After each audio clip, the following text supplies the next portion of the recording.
Good evening. A burst of wild weather's rattled the eastern suburbs, delivering thunder, hail and a heavy downpour. Amelia joins us now. Amelia, what happened? John, conditions were ripe for a thunderstorm when warm northerlies met onshore winds as a system moved towards Adelaide this afternoon. It was expected to focus on the mid-north but narrowed its sights on the city, dumping 22 millimetres of rain in a couple of hours. It struck suddenly. Within minutes, roads were either covered in hail or flowing like rivers. It's a bit scary. It looked like I just saw a wheelie bin floating down the road. This is mad. But this is just amazing. So much ice and snow, and this is spring. The hills were blanketed, but the eastern suburbs copped the brunt of it. Flash flooding sparked a road weather alert and wreaked havoc on local businesses.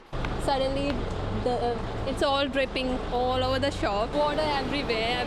So many things are damaged. The SES was swamped with more than 100 calls, and that number's expected to rise as residents arrive home and assess the damage. The house on the corner here were flooded. They've got a cellar, so they've sandbagged part of their house, and a couple of houses also up the road. While it was an inconvenience for many, This is the worst we've ever seen it. others embraced it, making the most of a winter wonderland in spring. Pretty awesome. It's just weird. Looks like it should be in the middle of winter, but it's not. Those west of the city were spared, but they were treated to the calling card of a rainy weather event. Amelia Mulcahy, 7 News.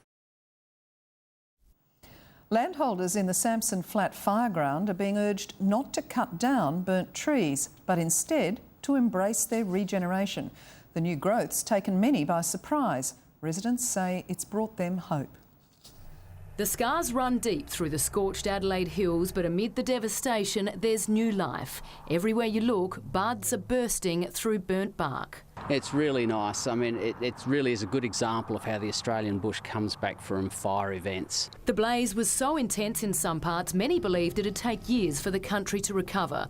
But it's happening, and experts are pleading with property owners to give their trees a chance. We're just concerned potentially that people are thinking they're dead and that they might, need to remove them and think they're unsafe. And largely they're not. They're shooting from the base again, so they'll be healthy, happy trees again in the future. John Stein watched the blaze roar over a hill towards his home. It stopped a metre from his front porch. He says the new growth is heartening. Mother Nature is fantastic, and she makes me really happy to stay here again. I can handle all the devastation that you can still see, but looking at the trees and seeing all the new regrowth. The burnt trees are still providing vital habitats for local wildlife. Even some of those cut down are being put to use. These marked with blue paint have hollows. They've been hand-picked by SA water crews to put back in the bush for animals. Jessica Adamson, 7 News. Commercial fishermen in the Coorong are struggling to stay afloat due to an invasion of New Zealand fur seals. They say the seals are pinching thousands of dollars worth of fish each day and attacking other wildlife. Commercial fishing's tough, but when you're competing with this, making ends meet is almost impossible.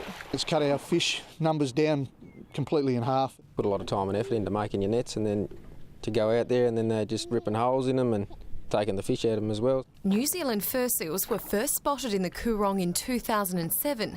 Now up to 300 inhabit the area.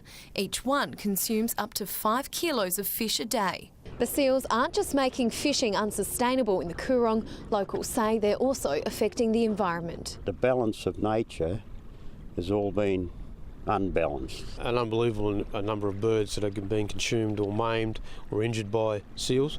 The Environment Department's ruled out a cull and is currently exploring other options to manage the seals. Some deterrents, so acoustic devices and things called crackers that actually could give some temporary relief. But fishermen fear the industry will be gone in 2 years, especially with commercial licence fees costing up to $30,000 a year. There's no light at the end of the tunnel for them. They're in terrible financial strife. Gertie Taylor, 7 News.